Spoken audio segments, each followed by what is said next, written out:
You are listening to the Fly the W670 podcast. We are at episode 74 of season 3, Cubs base running blunders. Don't forget to listen, download, review. Most importantly, subscribe to the podcast, follow on the socials, Fly the W670 on Twitter, Instagram, and on Facebook. Also, don't forget, you can email us at flythew670@gmail.com. Well, Crawly, I guess it went better than expected, but sometimes when you've got the series in hand, you get greedy and you want to go for the sweep. And not only that, I mean, like if they would have just lost without making mistakes in that last game, then you would have been like, okay, they lost to a really good team. There's no shame in that. It's just how they lost that final game that just kind of sits in your craw.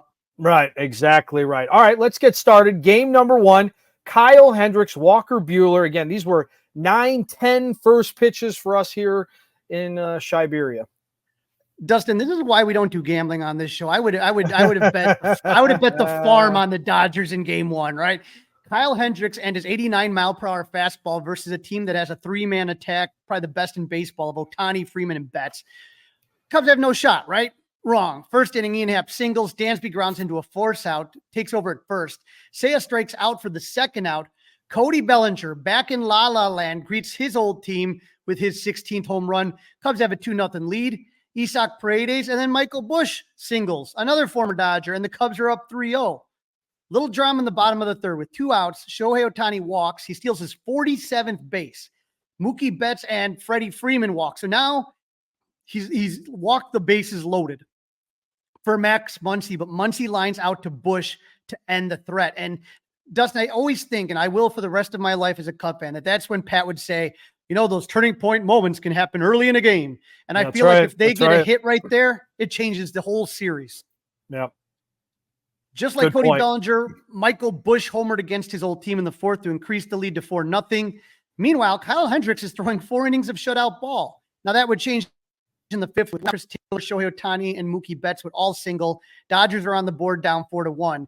He then walked Mookie Betts to load the bases. That was it for Kyle. Keegan comes into the game. First batter, he faces Max Muncy, hits a sac fly to cut the Cubs' lead in half, but he gets Will Smith to strike out to end the threats. Kyle would go 4 1/3 inning, give up 2 runs on 4 hits. He did have 4 walks, which is a little much for 4 innings, but 4.5 innings, 4 1/3 innings, but he had 2 Ks. But hey, man, against that lineup, I would have taken that any day. Absolutely. The last couple times out, he's really done a great job. We're now in the 6th inning. Dodgers are threatening to come back, but the Cubs keep adding runs. Bellinger walks, Paredes singles to put runners at the corners. That would be it for Walker Buehler. New pitcher Anthony Banda gets greeted by a Michael Busch single. Cubs still at the corner. Unfortunately, Nico rips one that looks like it's going into left field. It snow cones out of the glove of third baseman Max Muncy. He spins, catches the ball out of the air, and steps on third for an unassisted double play. I mean, that's some of that phenomenal Dodger defense that we usually see. Luckily, PCA is going to single to left. Busch goes to third, and PCA makes it to second. And then Miguel Amaya singles to score both those runners, and now the Cubs are up 7-2. Drew Smyly would come in to relieve Keegan Thompson, who pitched 1 2/3 scoreless innings. Smyly would not be that lucky. He would give up a single to Shohei, and then Mookie Betts homered to pull the Dodgers within 7-4. Smyly would walk Freddie Freeman and strike out Max Muncy for the first out of the inning. Counsell had seen enough. Sean Armstrong would come in to face Will Smith, who would hit a rope to left center. PCA would make an amazing diving catch for the second out, and that's not the only time we're going to say that. Tommy Edman singles to put runners at the corners, and Edman would steal second, but Armstrong would strike out Gavin Lux on a foul tip to end the inning. Cubs still holding on to a 7-4 lead, but that doesn't feel safe, right? No, never feels over until it's over with that, the way this Cubs season has gone. Now the Cubs would come roaring back in the 8th with 1 out. Michael Busch doubled. Nico singled to put runners at first and third. And PCA would have one of those nice professional at-bats that we're looking for. He hits a sac fly to score Busch, and that gets to run across and increases the Cubs' lead to 8-4. The Cubs would score 2 in the 9th on a Cody Bellinger single and an Isaac Paredes sac fly. This one would end in the Cubs' favor 10-4. What a game for Michael Busch and Cody Bellinger against their former teams. Busch tied career highs in hits with 4, RBIs in 3, and runs with 3, hitting his 17th home run of the season. Dustin, that's 4th most among MLB rookies. Bellinger was 2 for 4 with a homer and 3 RBIs. Cody's 5 for 15 with 2 home runs and 4 RBIs in 4 games against the Dodgers. Pete Crow Armstrong, Isaac Paredes, Nico Horner each had multi-hit games as the Cubs scored 10 runs on 16 hits. It was, get this, Dustin, the seventh time they've scored 10 or more runs in their last 17 games dating to August 22nd. So they've done it 10 times in their last 17. They've scored 10 or more runs in the last 17 games since August 22nd. And they only did that 4 times in the first 124 games. Yeah, it's pretty amazing. I don't know what the magic sauce has been, if it's the weaker teams feeling like, hey, we're still in this. Let's go. All of a sudden, it's go time. Not quite sure to where to exactly pinpoint why it's gone this way. But hey, Cubs off to a good start, and now they've got the Shota Imanaga Yamamoto game. Everybody was looking forward to this one. Oh, man. Marquee pitching matchup between Imanaga and Yoshinobu Yamamoto. Yamamoto's been out since June 15th, so you knew the Dodgers were going to be careful with their young star, but it was a different young star for the Cubs that got the headlines after the game. Cubs strike first in the top of the second with 1 out. Isaac Paredes singled. Michael Busch struck out for the second out, but then Nico had singled to put runners at first and second with 2 outs. PCA hit one to Freddie Freeman with a lot of topspin. Freeman gets caught flat-footed. The ball bounces off his chest and ricochets towards the first base dugout. Paredes had some nice base running. He scores from second, and the Cubs are up 1-0. Dustin, I've said it numerous times on this show. I have no idea how that is scored a single and not an error. Yeah, it had some topspin, but Freeman played it poorly, Yeah, it's kind of hard these days to figure out what exactly is a hit and what's an error. There needs to be much more clear evidence on, defining exactly what that is, because that's been something that's going on the last couple of weeks for sure, especially with the Cubs. I feel like it's been going on all season, and it's been weird. The Dodgers would immediately answer in the bottom of the second with Tommy Edman, of all people, hit a home run to left to tie the game up. The Cubs defense was impressive all night. In the bottom of the third and runners at first and second, Imanaga had to face off against Shohei Ohtani, who drills one to Busch. Busch throws it to Swanson, and then Swanson throws it to Imanaga to complete a beautiful 3-6-1 double play. But there's a runner at third now, 2 outs, and Mookie Betts grounds out to end the threats. Bottom of the fourth, Tommy Edman again homers to give the Dodgers a 2-1 lead. Seriously, you got Ohtani, Betts, and Freeman, but you give up 2 home runs to Tommy Edman.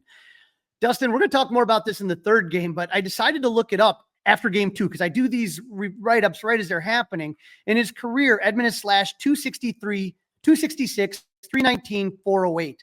But against the Cubs, he slashes 281, 323, 478. So his average goes up 20 points. His OBP is about the same, but then his slug is up 70 points when he plays. 70 points. That's quite a lot. That's quite a difference. Now, Shota would give up a third solo home run in the bottom of the fifth. Max Muncy homered to center. Dodgers are up 3-0. For Imanaga, he would go 7 innings, give up 3 runs on 7 hits, no walks, 4 Ks, but they were all solo home runs, 3 of them. Yamamoto was extremely impressive in his first start back. He pitched 4 innings, gave up 1 run on 4 hits with no walks, 8 strikeouts. 3 of those hits, and the run came in the second. And to me, Nico's hit should have been scored in here on the run, like we talked about. Either way, the Cubs struggled against Yamamoto and only had 1 run through 7 innings. So the score is 3-1. Dodgers in the top of the 8th. Ian Happ takes a leadoff walk. The Dodgers bring in Evan Phillips to replace Alex Vesia. Then the Dodgers defense, 4th best in baseball, 4th best in all of baseball, had what the Dodgers TV broadcasters called one of the ugliest half innings of the year. So you got Happ on first. Dansby up to bat. He hits one 2 feet in front of the catcher, Austin Barnes, and he makes an error. So now runners at first and third, no outs. Seiya Suzuki singles up the middle. Happ scores. Tommy Edmonds throws it to third, and Danson's dive into third, I think that didn't allow Muncy to get to the ball. It goes into the camera well. Swanson scores, and Suzuki's now at second, and the game is tied at 3. Phillips would intentionally walk Cody Bellinger to face Isaac Paredes, who struck out for the first out of the inning. Michael Busch hits a slow roller to second baseman Enrique Hernandez. He's charging the ball because he's going to try to tag Belly and then throw to first for the double play. The ball kicks off the heel of the glove, off of Belly's body, and rolls into the outfield. Seiya scores to make it 4-3, and Nico doubles to score Bellinger to put the Cubs up 5-3. Busch goes to third, and he would score on a PCA ground out to Hernandez, who dove to make the only play he could, and that was to first. So Busch scores, and the Cubs lead 6-3. Amaya flies out to end the inning. Dustin, the Cubs scored 5 runs thanks to 2 walks and 3 errors by the Dodgers. In that Something you just don't see all the time, that's for sure. That was a wild inning to read about. I did not see it live. I saw the highlights. I read about it, but that one was an absolute head shaker. Now, before we get to the 9th inning, we have to talk about PCA's defense in this game, right? In the 7th inning, Saya's last inning of work, he gave up a single to Andy Pages, but Saya picked off Andy Pages on a good challenge by Counsell. Then Miguel Rojas singles, so that pickoff turned out to be huge. Shota gets Max Muncy to fly out, but with 2 outs and a runner at first, Enrique Hernandez drills one to the warning track in right center. Shota does that pitcher squat when you go, oh no, but Pete makes a beautiful sliding catch to take away extra bases from Hernandez and keep a run off the board. Then in the bottom of the 8th, this is amazing. Gavin Lux hits one to left center, and Ian Happ makes a nice sliding catch for the first out. Then Shohei Ohtani hits one to right center to the warning track, and it was like there was some confusion between PCA and Belly. PCA kind of freezes, looks at Belly, and then makes an underhand backhanded play. I mean, unbelievable hand-eye coordination. Yeah, it's special. His hand-eye is off the charts. Now that takes us to the 9th. Porter Hodge comes in. He gets the first 2 outs, but then walks Miguel Rojas. Rojas steals 2nd and 3rd on defensive indifference, but then something happens to Hodge. He calls timeout, and Counsell and the trainer come out to look at him. He was pointing at his heart and turned around. He's taking deep breaths. He's able to get his heart rate to slow down. He goes back to pitching. After the game, Craig said, he said it happened to him before and it would go away and nothing would be of it. Took a couple minutes, but it went away, and he said, I'm good to go. So now Hodge is facing Muncy, runner at 3rd with 2 outs, and Muncy jacks one 383 feet. Pete times it perfectly, leaps, and takes a 2-run homer away from Muncy. So that was 3 highlight reel catches from PCA in 3 straight innings. PCA's got 11 outs above average in the 97th percentile and ranks 6th among major league center fielders. I mean, he's just unbelievable. The Cubs scored 6 runs on 11 hits. They were 3 for 12 with runners in scoring position and left 8 men on base. But for the Dodgers, they scored 3 runs on 8 hits, were 0 for 3 with runners in scoring position and left 4 on base. They also had 3 solo home runs, but the 3 errors they made is what made the difference in the game. Dustin, I got to ask, how excited are you that the Cubs are going to open up in Japan when you have Seiya Suzuki, Shota Imanaga, Shohei Ohtani, and Yoshinobu Yamamoto all taking part of that game? It doesn't do. It doesn't do much for me. This is our team, meaning the Cubs. It's our sport. I don't like it at all. I don't like it at all. Not even one tiny little bit. That commercial they have with the little young Shota and the little young Seiya. It's a good commercial. Good spot. Yep, great spot. Yep. I remember that game against the Mets in Japan. I have a cool piece of memorabilia. We'll talk more about it later, but of Sammy Sosa from that Japanese series. But I don't know. I wish I could go to the game. I cannot go to the games, but I think it's going to be phenomenal for the game. I think it's going to continue to grow the game. All right, game number 3. Cubs going for the sweep. We got Jordan Wicks, Bobby Miller. Yep, Cubs have a chance to sweep. Looks good early with 2 outs in the first, back-to-back walks and a Paredes single. He had a great series, made it 1-0. And Michael Busch continues to terrorize his old team. RBI double puts the Cubs up 2-0. That lead did not last long. First batter Jordan Wicks faces Shohei Ohtani, hits a home run number 47. He's getting close to that 50-50 mark, Dustin. Mm-hmm. Wicks got the next 2 outs, but then he got Mookie Betts and Freddie Freeman out. But then Teoscar Hernandez singles, and who else? Here comes Tommy Edman again, homers, and the Cubs now trail 3-2.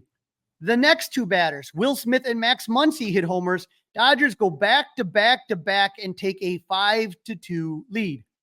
No one scores in the second, but in the top of the third, Seiya Suzuki hits home run number 20 to pull the Cubs to 5-3. But in the bottom of the third, 2 outs, 2 on, Shohei Ohtani hits one right up the middle. The ball ricochets off the mound.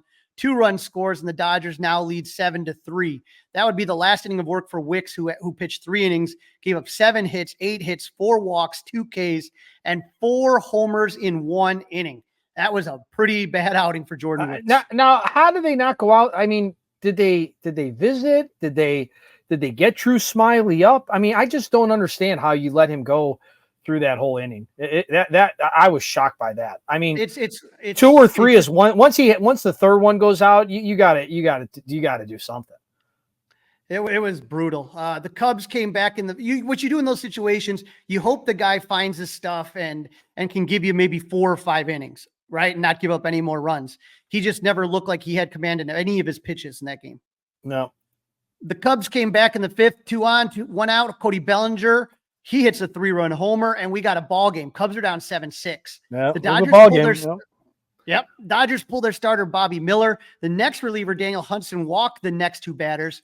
Nico's grounds to second and reaches on a fielding error by second baseman Chris Taylor. Bases are loaded, one out for PCA. Cubs are down a run. And this is where the Cubs make their first of two critical base running plays in this game. PCA hits one to right. Paredes scores to tie the game, but PCA's running with his head down.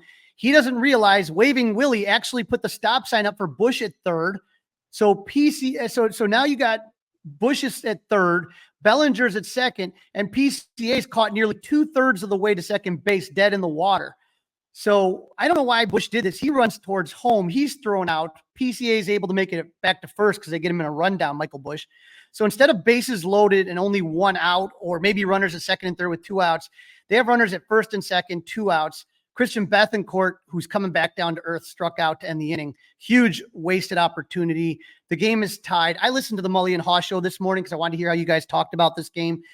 And we'll talk more about Seiya's error, base running mistake. But to me, with PCA, he's a young kid who relies on those legs and that energy. That's one of those learning moments, and it sucks it's happening in a postseason run. But you got to pull him aside and have a talk to him about that. But you don't want to coach the aggressiveness out of PCA too much. No, it's a definite something you've got to monitor, right? It's a tricky mix. Right. Same thing. Remember, we used to talk about that with Javi Baez. You don't want to take away what makes him special. Bottom of the seventh, tie game. Sean Armstrong on the mound. Runners at first and second, two outs. Gavin Lux singles to put the Dodgers back in front, 8-7. Then in the bottom of the eighth, Trey Winginter pitching for the Cubs, two outs. Teoscar Hernandez singles, and once again, Tommy Edman homers, his second two-homer game in a row versus the Cubs. Gives the Dodgers some insurance and a 10-7 lead. That takes us to the top of the ninth. Former White Sox pitcher Michael Kopech is on the mound. He walks the bases loaded. Isaac Paredes hit a sac fly to put the Cubs within two. Runners at first and second, one out.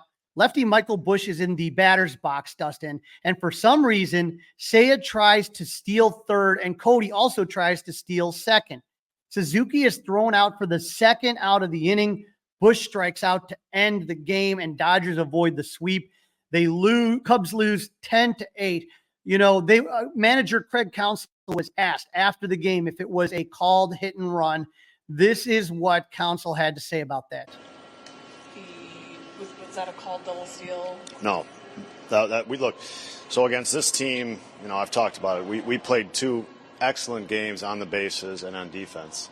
Tonight we played a really good game, but we made two mistakes on the bases, and you know that contributed to just not being enough. Even you know, we had a great offensive night. You know, the bullpen gave us a shot. You know, the two mistakes on the bases, which are, you know, kind of inexcusable, frankly, you know, just is enough to not get past a team like that. And we can't make those mistakes. You know, because this team, the team on the other side is just too good. And so you give them two out. Dustin, do you think that was the most angry you've ever heard Craig Counsell? Yes.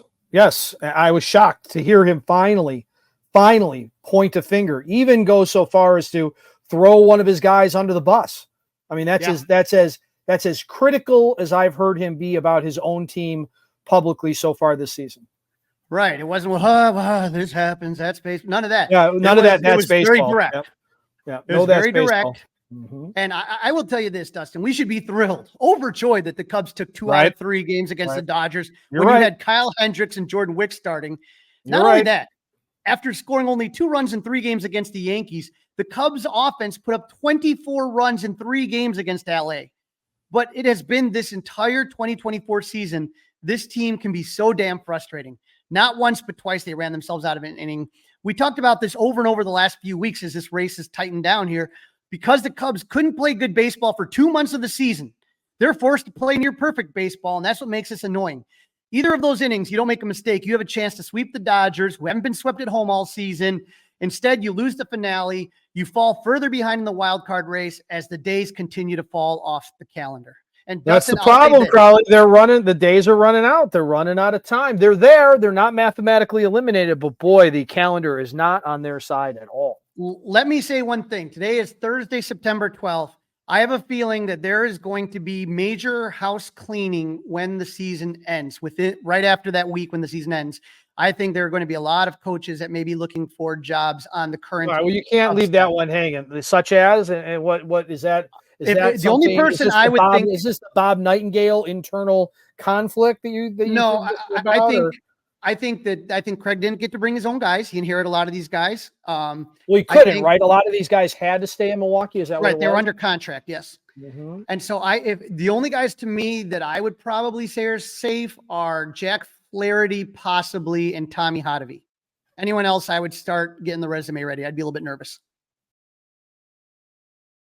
You are listening to the Fly the W670 podcast. This is Season 3, Episode 74, Cubs Base Running Blunders. Don't forget to leave us one of those 5-star reviews, and you can email Crawly and I, flythew670@gmail.com, and you can watch us. That's right, you can see Crawly and I do this on the 670 The Score YouTube page. In this segment, Crawly's talking to his guy, Stewart McVicar, about the 10th anniversary party for Club 400, featuring Sammy Sosa. Yeah, not a video of Sammy Sosa. Sammy Sosa live at Club 400. Stu will give you all the info, including date, time, some surprise guests, and how to get a ticket for yourself to this one. It's a once-in-a-lifetime event. Welcome, ladies and gentlemen. Crawly live with the founder of Club 400, Stu McVicar. Stu, how you doing, buddy? Crawly, thanks for having me on tonight, man. I appreciate it. We did a video recently announcing the big announcement of Sammy Sosa coming back to Club 400. But I think the reason that people have to understand why this is so important and meaningful to you is that we just passed the 10-year anniversary of the opening of Club 400, correct? Yeah, that's correct. On August 27th, we celebrated 10 years of Club 400. And as I said in the live video, it was going to pretty much just go unnoticed, undetected until Sammy told me that he wanted to come out and be a part of it and raise money for Cub fans. And like I have told everybody, the fact that Sammy Sosa is coming out here for $0.00 has an amazing opportunity, gives us the amazing opportunity to raise a whole lot of money to make differences in Cub fans' life. I want to let everybody know that this isn't about Club 400. This surely isn't about me. This is about the family of Cub fans. And I want to let everybody know, we just wrote up our sponsorships today. This is what they call an open book event, meaning that all expenses, everything will be shared. Because our goal, Crawly, is obviously to break the record, break our personal goal of $1 million, which we will be doing on that night.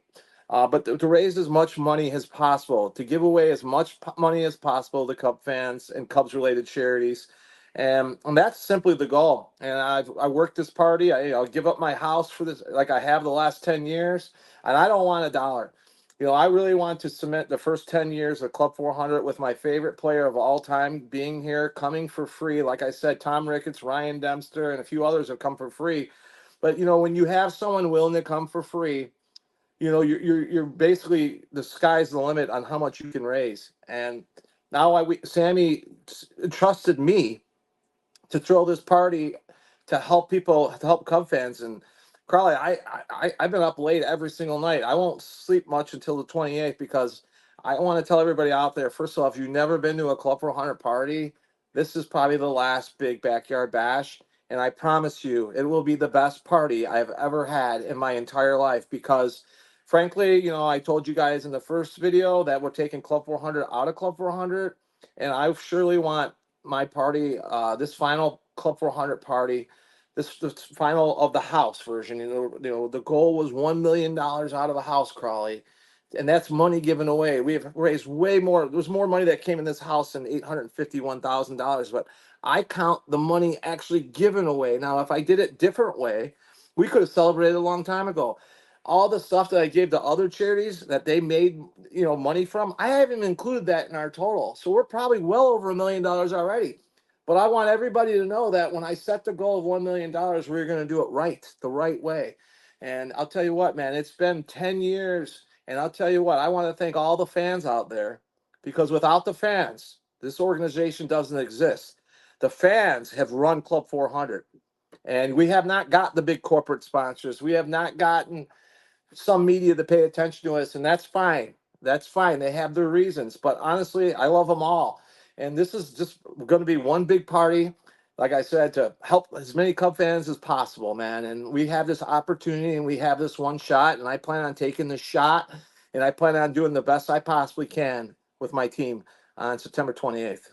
Now, if people did miss the previous video, they can go to the Club 400 YouTube page. But here is what Sammy said specifically, and we put it in the video last time. Sammy Sosa, I'm looking forward to come to the Club 400 on Saturday, September 28th, to give back to the best fans in the whole world, Chicago Cubs fans. See you there, fellas.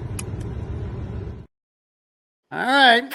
We had the hard kiss. We have everything. So Sammy said it. So Saturday, September 28th. Stu, can you tell people what time the party's going to be going from? You know, we've changed some things, and I got to tell you guys, you know, everything's been really tight as far as schedule. Like, we just wrote up the sponsorships today. If you're interested in the sponsorship, you can reach out to me through stu@club400cubs.com, or you can call me at 331-588-0084. But yeah, we changed things around this year. We're having the VIP early. So we're not going to do it at the end event. We're doing it at the very beginning of the event. So the party for the VIP starts at 4:30. General admission goes from 5:30 to 9:30. Like I said, it's going to be a night you won't forget. I promise you that. And for people, you know, you talked a little bit earlier about the backyard bash, the last backyard bash, some of those things. Looks like Matt Kammerer is coming the 28th. But when we talk about the backyard bash, right? When we talk about the backyard bash, for people that don't know, you come to Club 400 and you go outside and there's this just tents everywhere, and you can go into Club 400 and take a look at all the memorabilia you've collected and you've been displaying for 10 years now. And it's just, there's a lot of fun that's going on. It's not, it's memorabilia, but there's also music. You guys got bands. Oh yeah, like mostly, like honestly, Crawly, we set up like a festival, and we use the backyard has most of the festival. And Club 400 is open most of the time. Obviously, when we're doing the autograph and the pictures, we let groups come in. This event is going to be very structured. I've been doing these events for 10 years, and every event we seem to get better and better on structure because we learn off our mistakes in the past. I always say, if you don't learn off your mistakes in the past, what are you still moving forward for? So I always try to improve the experience and give the fans the most unique experience ever. So yeah, like you're going to go outside and you're going to be, a lot of action out there because we want most of the action to take place outside, because during the autograph and the pictures, you're not going to be allowed in the basement. So we keep all the entertainment out there. We have people that sell stuff. We have our Club 400 merch tent. I'll give you some details that we didn't have earlier, but yeah, we have a band. Oh, obviously, do you have the video queued up by our host, Justin Roman, or no? No, I don't have that video. Okay. No, what? I just want to tell the fans, man, I picked Justin Roman, first of all, because he's kind of like, first of all, he's a remarkable person, and he's my season ticket holder partner but Justin has always been so kind to me, and he's a fan too. He's a diehard Sammy fan. But I love what he does. I love what him and Kenzie are doing in Chicago, and those are like the people I want to work with, man. Like these young people that want to work hard and want to kick ass, and like I'm so happy to get Justin Roman, a diehard Sammy Sosa fan, to MC this event. He was honestly our second choice, but I only say that because Jared Payton was our first, so that tells you how much I really wanted him to be here. So. But Jared couldn't be here. We love Jared, and Sammy has a special relationship with him. So it was just due to the logistics. So I'm really happy that he's our host, man. Justin Roman, he's the best. MVP game. And Crawly, he had us on the MVP game. I don't want to tell you what happened during that MVP game because we all kind of know. All right. Yeah. That one still gets me to this day, but I digress. Now, when we're looking at this, for people that don't know, the music's outside, like you said, different vendors, very festival-like. And so while everything's kind of going outside and people are mingling and having drinks and listening to great music, there will be groups of people that will be going inside to get pictures with Sammy Sosa, and the pictures in front of this awesome Cubs sign. And what'll end up happening then is you get your pictures, and then later on we do autographs, and what an opportunity for people to get these Sammy pieces done. Sammy just did his first public signing last year in springtime when I was at Arizona.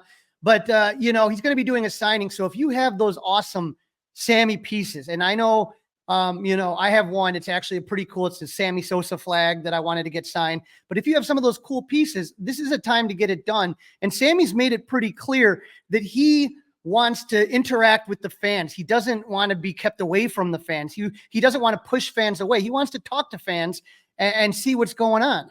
Crawly, you're 100% right. And I want to tell all the listeners or potential ticket buyers out here, the fact that he was willing to come out here for free was amazing. But Sammy came to me. For the last 10 years, I've requested 3 hours per player.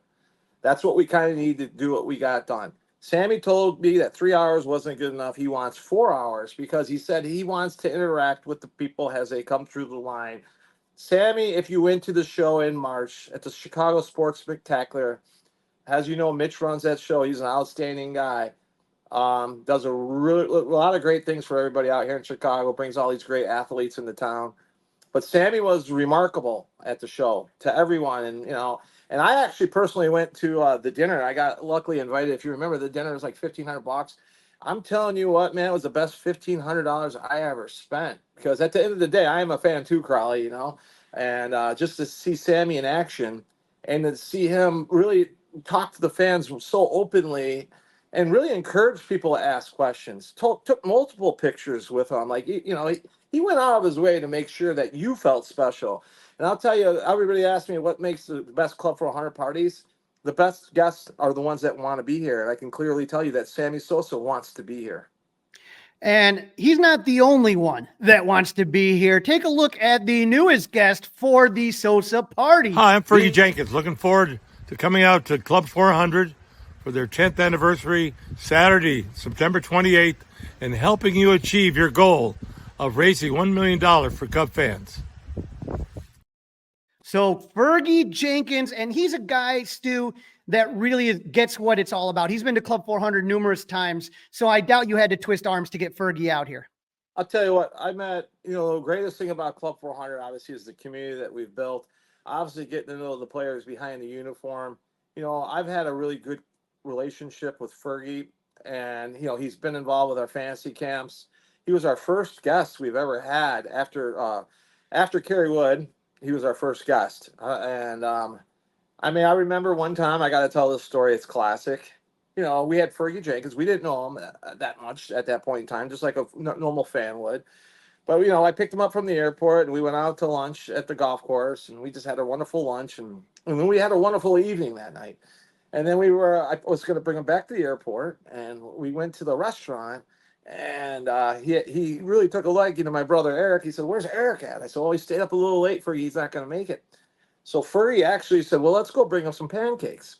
And this is one of the cool Club 400 stories. I go, "What are you talking about?" He goes, "I want to bring pancakes to your brother." I go, "You got to be kidding me." So so we drove over to my brother's house. I popped the garage. Eric's sitting in his chair, like with the blanket on him. He's sleeping downstairs, and here's Fergie overlooking him with the pancakes. "Eric, why'd you miss breakfast? Here's some pancakes." I mean, Fergie. These are the only. This is only the type of things that could happen at Club 400. It would not happen anywhere else. No, I mean, who thinks like Eric sleeping on his couch and Fergie Jenkins walks in with pancakes? Are you kidding me? So not only will Sammy Sosa be there, not only will Fergie Jenkins be here, but there's a new guest. So this doesn't end, people. How about this one? Turk Wendell. My guy, Turk Wendell. And I'll tell you what, man, I've been wanting to get Turk Wendell at Club 400 for a very long time. When he pitched for the Cubs, we became friends when I was a fan, and I had really great interactions with Turk. He currently lives in Iowa. I want to thank Pro Promotions and Mark Childers helped me land him for this event. But that's a little personal thing for me too, because I used to throw him licorice from the bleachers back in the day because he loved his licorice. As you know, he also was a guy who brushed his teeth in between innings. He was a different type of guy, but he actually went on and had a pretty decent career, Crawly. I think he went to the Mets after he was with the Cubs, correct? Yeah, he signed a contract, $9,999.99. This is a pick of Turk. You're right. Yeah, right. This is Turk right here. He would jump the lines, like you said. He would just kind of a crazy character, and he's got a great autograph. This is a baseball card, Turk Wendell autograph. Just he's awesome fun looking picture, man. And I'm gonna tell you what. So just so we're clear, Fergie's for the VIP only. Turk will sign for everybody too. He's gonna be roaming around, and we're hoping maybe add a few more players. But really, this is focused around Sammy. and his career and a celebration of Sammy Sosa. And one more thing about Fergie, and I'll get off Fergie, but I think Fergie really wanted to come this because he really wanted to be a part of the 10th anniversary. Fergie has been a part of Club 400 from the very beginning to the very end. And I know Fergie's kind of putting his neck out for me, but he's doing it for me, and he's doing it for Cub fans. So I want you to know that it really has to do with Club 400 and Cub fans and our goal of raising $400,000 for the best fans of sports. Now, a lot of people are wondering, okay, I've never been to Club 400. You guys are talking about it. Now, obviously, Sammy Sosa is just kind of completely different in this here. What are the prices going to look like for the Sammy Sosa party? Well, Crawly, I'm glad you asked me that today. We have a big state release tonight. We are dropping all tickets across the board, except for the standard 150 ticket, $50. And I want to let you know, this wasn't because of lack of ticket sales. This is because of feedback more than anything. And let me tell you something. I had a lot of struggle coming up with how I was going to put a cost on these tickets. And what I basically based it off on was the prices that he did in March, because, Sammy's autograph is worth money, and I don't want to devalue what he's doing. And so I had to be smart about it. But what I basically did is I looked at those prices and tried to come up with a price that worked. And as you guys all know, even $400 or whatever is expensive for me. So I have to think about the fans and, how life is nowadays and how everything's a little bit more expensive. So, I contacted all the ticket buyers, and there was a lot of them, and I let them know that we are reducing tickets by $50 across the board, and I will make sure that everybody who bought a ticket gets more than $50 in return, whether it be an autograph or whatever. They're going to get their money back. And I told them if they have any issues, they can call me and I will refund them any money. But the main thing is we have a community of like 80 Cub fans, Crawly, as and a lot of those people, and let's face it, it's a lot of money, guys. $400, now it's $350. So the 400 ticket is now $350. The 608 ticket is now $550. And the table went from $8,021 to $7,500. So like I said, guys, you got to remember too, the most important thing is there's no profit to be made on this party. All the money is going in the right place. And if you want to see the books, we'll show them to you. So let's talk ticket prices, though. At the entry level, what is the ticket price for this? Well, we party? wanted the fans to come and enjoy the event, so we did put some tickets for $150. They do not include autograph or photo, but you'll get to be a part of the party. The $400 ticket, and let's just go over kind of the party. Some things that we didn't talk about the other night. So yes, you're going to enter Club 400 with the $400 ticket. You're going to get to bring your own item or purchase an item outside that Sammy will sign for you, okay? And then you get a picture with Sammy. We have a professional photographer. I advise you guys to forget about your cell phones. If you want to do your cell phones, but listen, there's so many people that don't look at the right camera. And here we paid a really nice photographer, and they're looking at the dumb cell phone instead of the good camera. So whenever you come to any Club 400 party, make sure you pay attention to the main camera, because that's the picture you're going to frame, and not your cell phone picture that you're going to put on social media. That one, you could be looking in another direction, but the picture that you want to keep, the one you want in your office, the one you want displayed at your funeral, you want a really nice picture. You don't want to be looking like that, And I got a lot of people looking like that, Crawly. So as going over this, $150, you get to go to the party, you get to go to the Q&A, the food and drink is included, but no autograph, no photo. Included. Old Style is Jump Back On, where they're a proud sponsor of Club 400. They'll be a part of this event. We also have White Claw be a part of this. Also, Mike's Hard Lemonade. Similar to our last event, we got everybody on board. I want to tell we got fresh cooked food from, by Billy T and Bubba 2. They've been doing our last few events, and there's we want to give you guys fresh food. We don't want to give you guys pizza. We want to have a really nice event where you can get a nice burger or brat and drink a cola Old Style, or we tried to get Club 400 back here, and unfortunately for the party, Crystal Lake Brewery was going to work with me on that, but we expect to release another batch of Crystal Lake Brewery maybe next year for our big party when we celebrate raising the $1 million. But you also get we have music from Red Pop Fury. They're a band out in Chicago. We have a great following. And like you said before, we got a lot of beautiful silent and live auction items, one-of-a-kind items that you can get here. And everything is going to go right to the right place. So if you want to donate any raffle items, let me know. You can contact me. And if you want to even tell me who you want to give that money to, we'll make sure it ends up in the right place. So And then yeah, the you get the VIP autograph, the picture, the Q&A, the food, the drink, and all that good stuff for $400. Bring your own item, no restrictions. So it's a really good deal. But you only can get one autograph. The $550 ticket that we talked about earlier includes everything I just told you about, but includes the extra hour of the party, 4:30. I cannot guarantee that Sammy's going to be there, but I'm pretty sure that he will be there. That Fergie Jenkins will be there. Turk Wendell will be there, and you'll have 1 hour with 75 people in a room. If you can scratch out that money, I would do it. I'm trying to work out maybe a photo opportunity, a one-of-a-kind photo opportunity with 2 of the 3 guys I mentioned, and that would be a sick-ass picture, wouldn't it? Absolutely. So people know 3 levels of prices. 150 just to kind of go in, be part of the party, Q&A. You got the $400 ticket, which gets you the party, the Q&A, plus the photo, plus the autograph. And then you have the VIP tickets. And how much were those? The VIP are $550, but it also includes an inscription. So if you want 98 MVP or whatever, 3-4 word inscription, we'll do that for you too. That's why you're paying a little bit extra, because like in the autograph industry, inscriptions cost extra money. So if you want an inscription, make sure you get the VIP ticket. That includes everything: the early entry into the party, the one-on-one time with Fergie, and then the inscription on the item. And so if people want to get tickets, where do they go to get the tickets? Club400Cubs.com right now. The prices have been dropped, reduced to it. When I originally had this is kind of pricing I was going to go, but I figured we'll start a little high and see, we'll start at this level, and then I can always drop, but I don't want to go higher. But I do want to let you guys know, it's important that you know that we are going to sell out. Because we put these sponsorships packages, and we just got a sponsor earlier today. And whenever we get sponsors, they take tickets away, because the deal I have with Sammy is 300 tickets. That includes tables and everything else. And I just want to let you know we are selling tables, and you'll get first in line privileges along with everything we talked about. You'll also get a special gift for the leader of the group.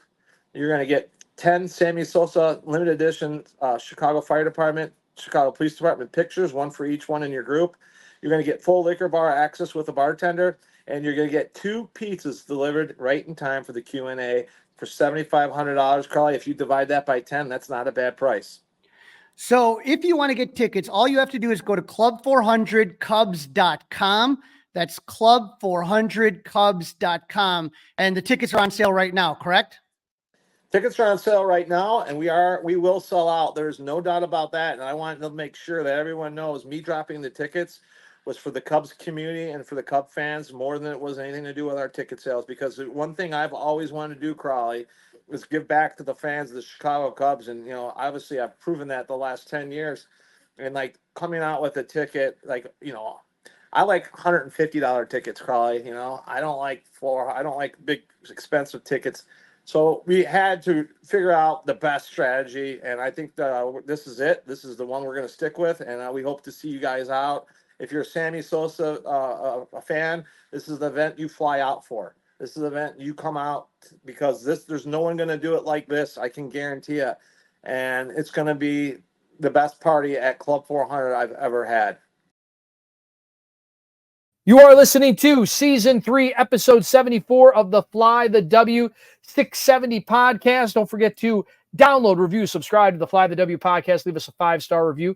You can email us at flythew670@gmail.com. And don't forget, you can watch us, that's right, on the 670 The Score YouTube page. All right, Crawly, it's a off day, I believe, for obviously the Cubs, but it's also an off day for the Mets and the Bravos. So the standings should stay the same until we get on the field Friday night.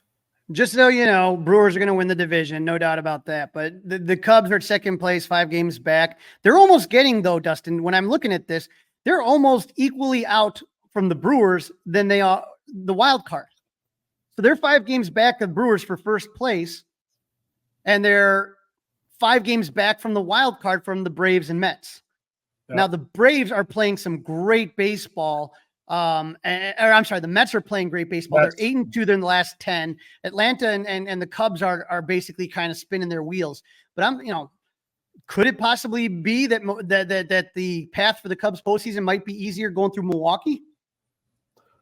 I hope not, because I don't think that's a possibility, to be quite honest. I mean, again, we're going to get to it in a minute, but the Cubs, you're basically now you have to win like 9 out of 10. Yep. You got to win 9 out of the next 10. Some interesting news from friend of the podcast, USA Today's Bob Nightingale. According to Bob, there is internal friction in the Cubs front office. High-ranking officials say, but despite their disappointing season, Jed Hoyer, president of baseball ops, will return in 2025. Now, Dustin, care to speculate? What do you think that is? I have a thought, but I'd like to hear what your thought is. What do you think that internal conflict, tug of war, who does it involve, and what's it about? That's a good question. I'm sure the chairman's not, as far as Tom Ricketts, is not really happy about the way that this season's ended up. I wonder if there's going to be any changes as far as, say, Carter Hawkins. I don't know. I'm very confused, to be honest with you. So I think that the chairman, you brought it up that way, Tom Ricketts talked into letting David Ross go because Craig Counsell became available. Then they paid Craig Counsell, in my opinion, and it seems factual. I mean, I wasn't in the meetings, but they paid him about $2 million more a year than anybody else was willing to pay him. They were really negotiating against themselves because I don't believe Craig ever wanted to go to New York. He wanted to stay as close to Milwaukee as possible because he has a daughter that is still in high school in the Milwaukee area. So he wanted to stay as close to home as you possibly can when you're involved in baseball. And now Tom's like, well, wait a minute, Jed. We're paying this guy what?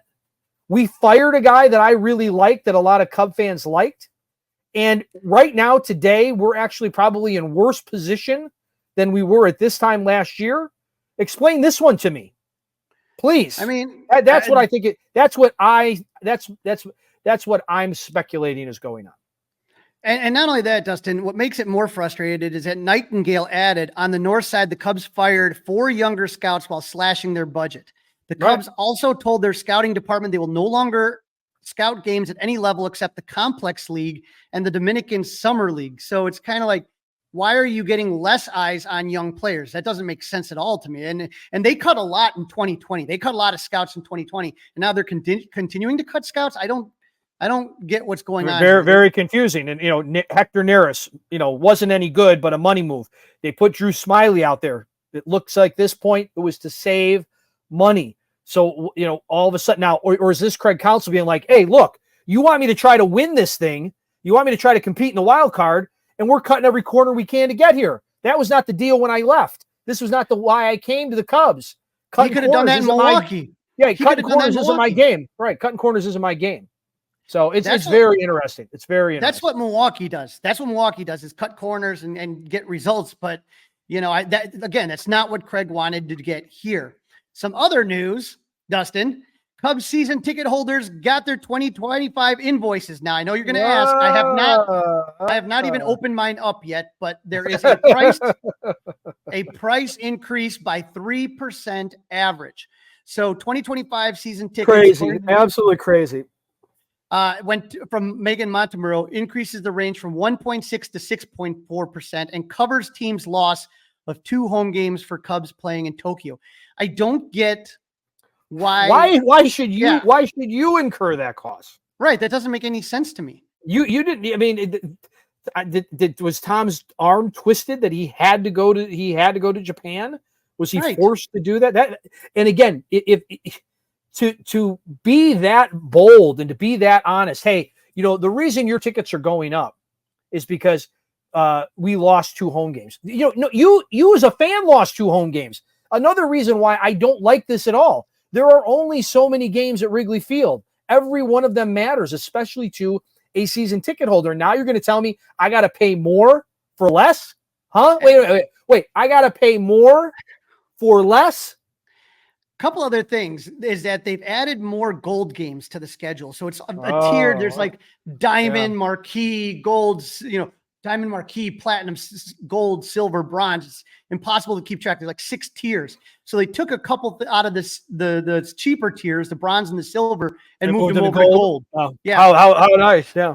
Yeah. Well, listen, I get it. I guess. guess 2 games against the Dodgers, those are probably platinum, right? So they lost the 2 platinum games. Okay, but again, I mean, I guarantee the Cubs are getting part of that gate in Japan.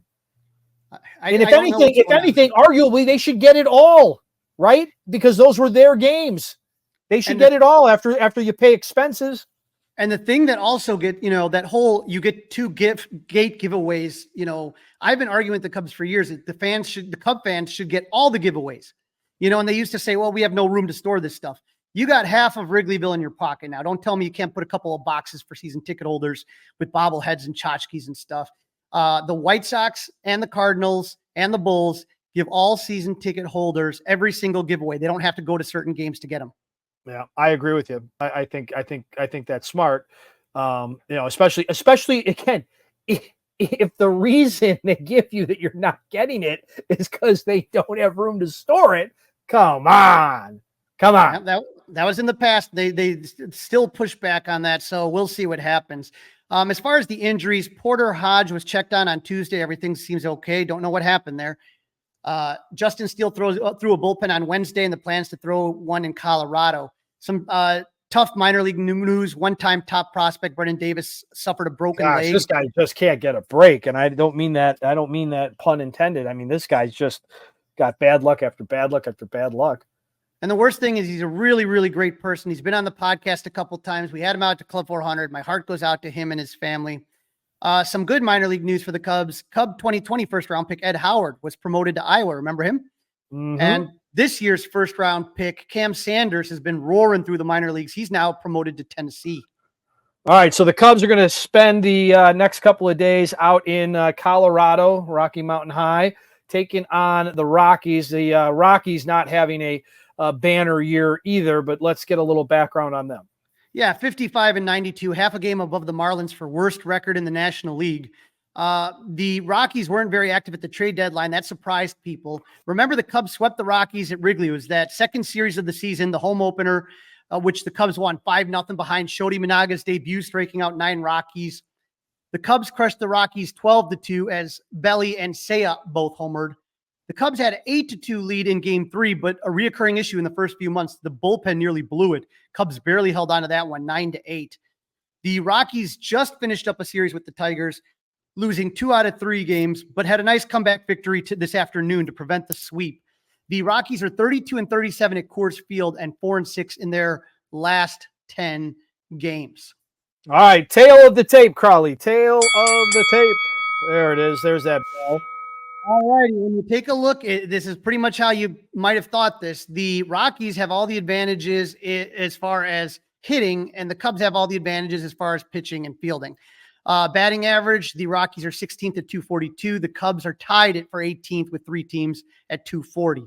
Slugging, the Rockies have the advantage. They're 397, 15th in baseball, while the Cubs are 393, 19th.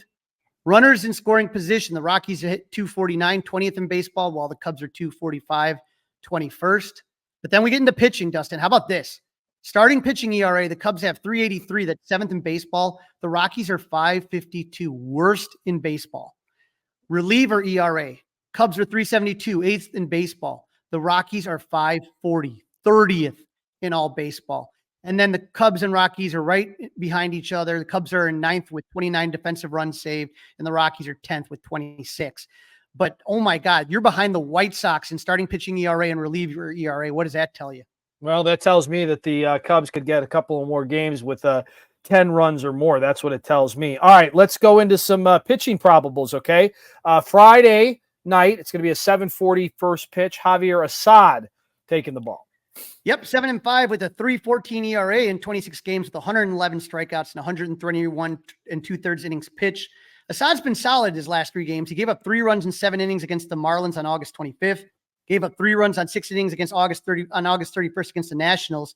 And then on the Yankees on September 7th, he pitched 5 2/3 innings, gave up 1 run. Assad is 2-1 lifetime against the Rockies with a 4.70 ERA in 4 games.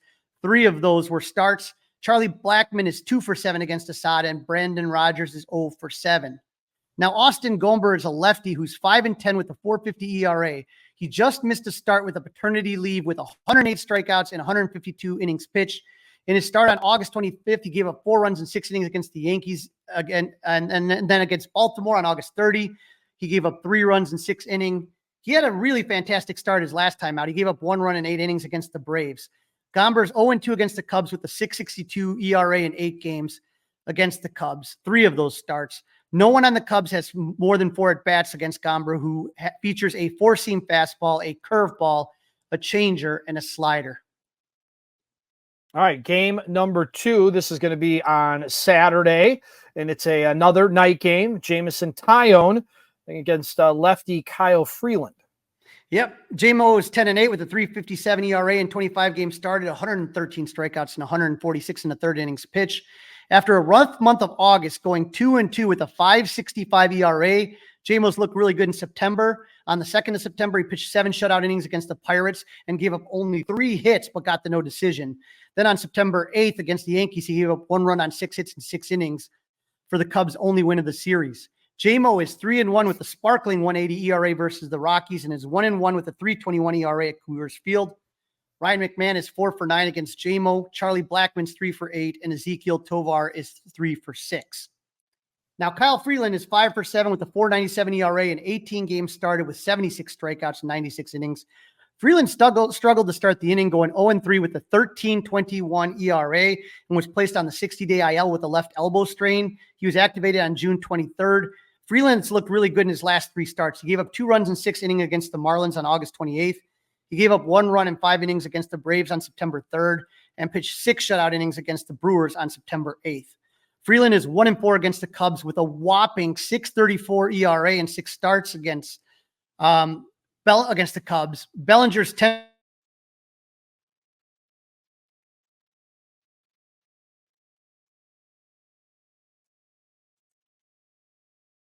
We're frozen.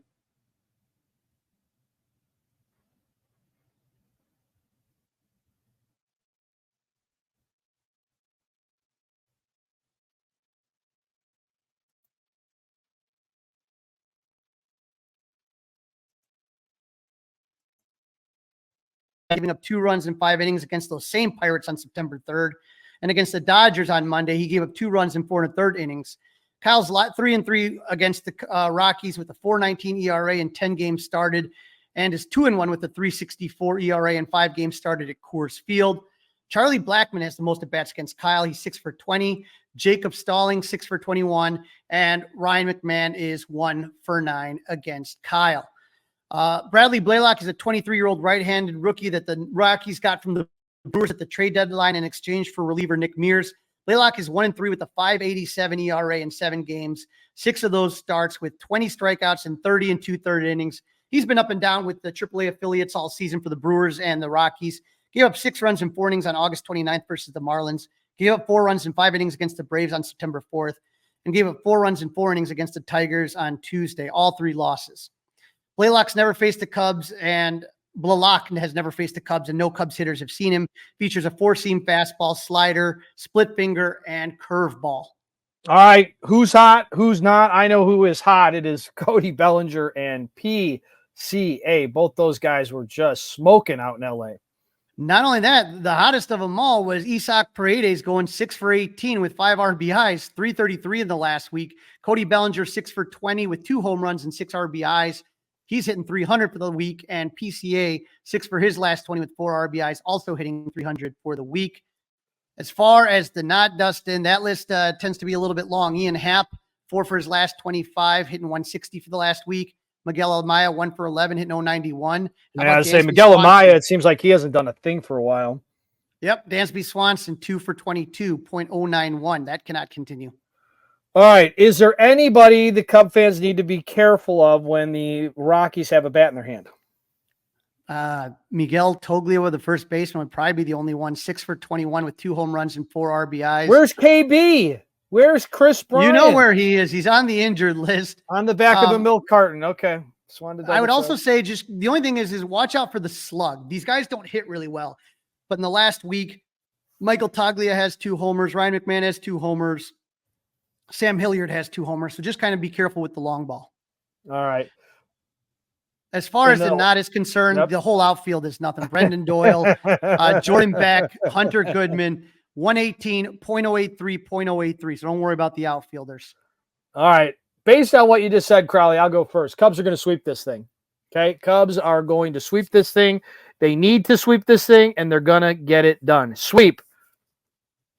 I'm a little nervous at the middle game. I don't know why. You know, I don't know either. That's the one I feel like the most confident about. There's 2 lefties going, and something about the lefties kind of gets me a little bit nervous. That's all I'm going to say. But I'm going to go for a sweep also.